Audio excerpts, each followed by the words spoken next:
As the US Army continues to expand on its inclusiveness of LGBTI service members since the 2011 decision to repeal the Don't Ask, Don't Tell policy, the infamous policy barred any gay or bisexual person from disclosing their sexual orientation or from speaking about any same-sex relationships, including marriages, while serving in the US Armed Forces.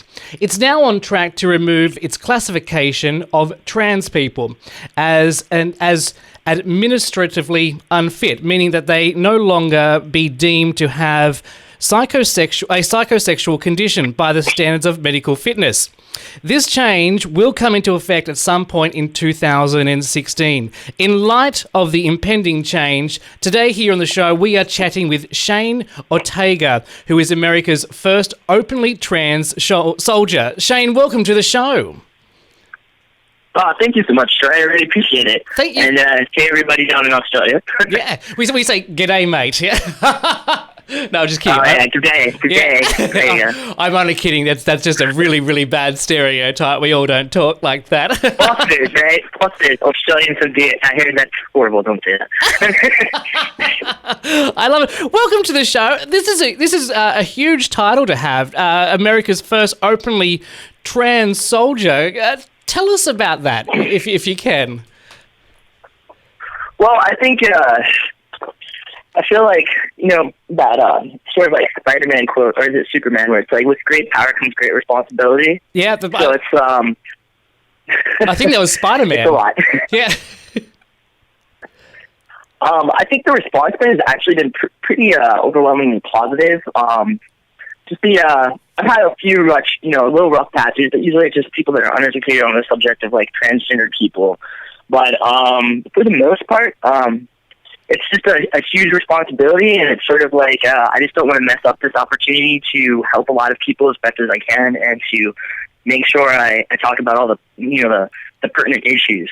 Yeah. Did you transition prior to joining the army, or once you joined the army? Actually, before I joined the United States Army, I was actually a Marine. So I've been in the military for about 10 years now. Wow. And I started transitioning in 2011. So I finished everything I needed to do by the end of 2013. So. Okay, fantastic. And why the military? 10 years in the military. That's look, I understand it's getting better there, but from all accounts, it's not known to be one of the most tolerant places for the LGBTI community. Well, I was aware of the struggle and the strife of what it is to be like LGBTQ or United States military. My mother served under Don't Ask, Don't Tell. She served for 27 years, so I knew how hard it was for her to serve. And then being transgender, when I joined, I just figured, I could try to do the best I could using the system and kind of like change the way that people think of other people and change their humanity, like kind of like being an example of that myself, but also like trying to educate as well. Yeah, and what are your fellow soldiers like? Are they all cool with it? Yeah, the most the thing that I get, like everybody meets me and they have pretty much like enthusiasm. They're like, "Oh, that's really cool. That's awesome." I try to keep make sure it doesn't appear like I'm doing the Shane show. But everybody's really, really positive, and like they're like, "Of course, dude, you always put out. You always work hard, so we have no concerns." And they're just kind of like waiting for the policy to catch up to the reality. Yeah. And have you found that you've had to really prove yourself by working hard all the time to get the to being accepted by your peers? I wouldn't say that like my peers wouldn't have accepted me, but the sort of I'm an overachiever, so it's like a two-part thing. It's like yes, I to work hard, obviously, to set a good example. I'm a non-commissioned officer, but at the same time, too, it's like I kind of work in sort of an elite or alpha type of job. So, we only pick the best of the best. Only the guys that make the cut or, the rest of your team's going to pick to have you there. So I have to have those considerations and make sure my performance is, hot. Yeah. Well, judging from your Instagram account and from what I've also learned about you, you're a bodybuilder. Wow, you're huge. And I'm fit. not huge, actually. I think in kilograms, I only weigh like 77 kilograms. Oh, wow. 70 or 80 kilograms. Yeah. So I'm trying to gain some weight, actually. Well, but you're very muscular and fit. Yeah. Yeah. Well, it's part of the job. They always say that people in the air, and I'm not always the fittest, so I'm trying to change that. Now, you've served in tours overseas. What's it like to fight in a war? Well, I think I'm allowed to use double hockey sticks word, so war tough. That's true. Combat shows you what you're made of, and then it shows you what you're capable of. You see the best of humanity, and sometimes you see the worst of humanity. So, ideally, we don't want to go to war, but sometimes people have conflicts where they disagree, and so it's just kind of one of those casualties of being human. Yeah. I would hope that we didn't have to have any more wars, and that we kind of evolve as a society, but it'll take time. Yeah, and you live in Hawaii, so if you didn't have to go to war, you could spend the rest of your life on the beach. It'd be perfect. Well, I could go down to Sydney.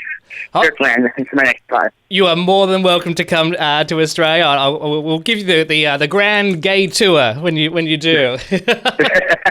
Yeah, you guys just had Mardi Gras. I was looking on Instagram. I was like, I missed out. Yeah. Well, there's always next year. You're more than welcome to come and join us for a bit of a party. Now, trans people, and I use the word trans as the umbrella term, people are receiving a lot of attention in the media, the majority of it positive, but there's always a little bit of negative. How do you feel about the recent burst of media attention for the trans community? I think that the recent media attention is it's multifaceted. First, it's good that we're having discussions about transgender people, just like, we're trying to get equality for LGBT people, that we discussed it. But I think that, people are being sensationalized and they're focusing on, what kind of surgery does this person have? How much is their wardrobe? Versus, in America, for the third day in a row, there was a murder of a trans woman of color. Yeah. We're not talking about that. And those are the kind of discussions that, it's awesome. Caitlyn Jenner stepped up, but, we just had another murder again. And so, or LGBTQ youth or don't have safe spaces. Our public school system in America, those people are still being discriminated against, and they're children. Is this what we really are meant here to do? Yep. So I worry about that side of the house. Do you think that sort of attention in the media will be more prevalent once we get over the look what Caitlyn Jenner's wearing? I think that I don't know. If you have $1 million wardrobe, it's a lot to get over. We all wish we had those shoes. That's a lot of clothes. Yeah. I was like, am I gonna wear those Versace socks? Or that's a big closet. But there are more. That, I think that she's going to bring some positivity to the table, at least from what I've been hearing, from what she's been saying. But I think that, too, it needs to be more prevalent where people that are in sort of these, highlighted positions need to kind of speak out, too, as well. Yeah. I mean, we can all be privileged. You don't have to, America is a democratic, privileged country. I'm very privileged to be born here. But what if I was born in Iran? What if I was born in Africa? You know what I mean? So, having this advantage, we need to acknowledge our privilege and reach out to the rest of the world or to other people that don't have these great opportunities that we have. Well, I guess one of the biggest fears from the media, speaking as a media person, is that we're always just a little bit, and I know, well, it's not so much as hard for me, but friends in more commercial media or the straight sort of media, we're always very cautious when approaching a trans story with fear that we may say something wrong or something that might be deemed offensive or inappropriate. What are some of the do's and don'ts when it comes to reporting about trans people, in your mind? Okay, so in my mind, the number one thing is you don't know what to call this person. ask them, what do we call you? Okay. That's what like, if they're in transition or like you don't know what pronoun to use or, just ask them. That's probably the best thing you can do. And then the second thing is don't ask them about the surgery. You'd be surprised. You'd be surprised. Before we did this interview, I actually wrote a story about you in the Star Observer magazine, which I also work for. And the amount of feedback, the amount of emails that I got from people not only showing a little bit of thirst towards you, because the pictures that we use from your Instagram account, well, oh God, you're well built, but the main question people were asking was about where you were in your transitioning. But I don't want to ask that question because I am a little bit uncomfortable, but I don't know. I feel as though I've got to buy you dinner or a drink at least before I can ask that question. Yeah, I think I deserve like a nice like top steak or like a good lobster before that. Like, a little wining and dining before we. This is a grinder. At least on okay, don't just. Maybe on our third date I can ask. Yeah, third date. First date we hold hands, second date a kiss, a little kiss, a little fondling, and then third date you can ask her. That's right. Although from judging the rule. Yeah, third date is the rule, is when you can ask. Let that be a message out to everyone, including the media, before you ask the trends. The surgery 3 days. 3 days. That's fantastic. I mean, I'm pretty sure everybody's curious, but, let's just be real. Like, if you're sincerely interested in someone, then you can wait a little bit until you, like, develop a relationship. But if you're not sincerely just sort of, like, interested in for, like, a general educational piece, why do you need to know? Exactly. If you ask me that, if somebody asks me that on the street, I'm going to be like, are you going to pull your pants down now? Exactly. Well, you wouldn't ask right now. I want to see it. Yeah. I want to see it face to face. Yeah. Well, I think it more stems from the curiosity of the unknown, because with trans being very, very new to mainstream media, it's been around for a long time, and I've had a lot of trans friends throughout my life, but it is still very much an unknown. So I think people, it's like being a 3-year-old where you sort of ask questions just to learn, but I really think it's very much an inappropriate question to ask. Absolutely, and I think that too. It comes to play. It's where it's like, okay, we have these like, usually it's an adult ask this me this question, like, are you going to get the surgery, or like, what's going on down there? It brings up this very curious question of like, at what point in our education systems globally are we going to start really talking about like sexual diversity and sexual orientation and gender diversity? Like, when are we going to have these conversations? Like, why do we have to wait till we're like, in our 30s or upper 20s to like, oh, we should really probably talk about this, Yeah, well, exactly. Good point. But I should point out that you are dating, so it's even more so inappropriate to ask the question.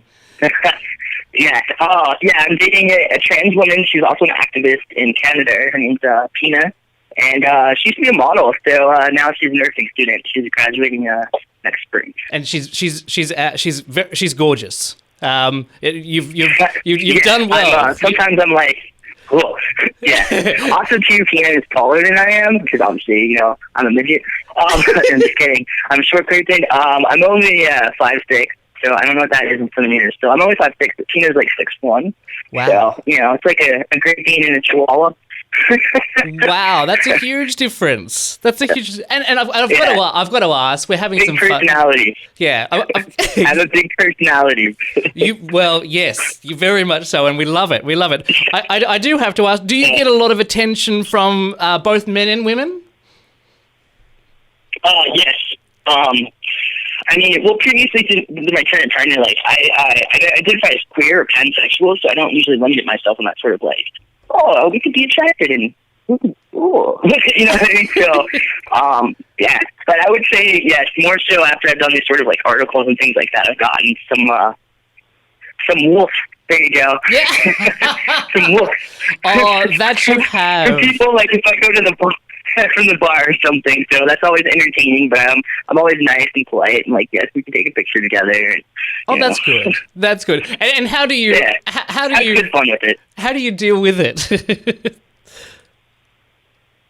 How do I deal with it? No one's been like inappropriate, so it's totally fine. Like for Pride, you know, my girlfriend encouraged me to wear a Speedo for Pride, so I wore a Speedo for Pride. Wow. And she was there at the booth with me. Yeah, she was there at the booth with me, like laughing because like all these people came up and like wanted to take a picture, and she was just laughing the whole time. So I mean, she's a good sport. She used to be a model. She's used to being in front of the camera where I'm kind of like the nerd. And I'm like, I don't know what to do with my hands. I love it. So, I mean, we have good fun. We have a lot of communication. And so that's what works for us. Shane, you are an amazing person, and I wish you all the best, and thank you so much for coming on the show. Your message is amazing, and I hope people listen and that you continue to be an amazing person, serve in the military, help change the attitude of the military, because with that it will change the military around the globe, because let's face it, America is one of the leaders of the globe, and people tend to follow, or the other countries tend to follow your lead. Your message is amazing, and thank you so much for joining us on the show. Hey, I feel so privileged, Troy. Thank you so much.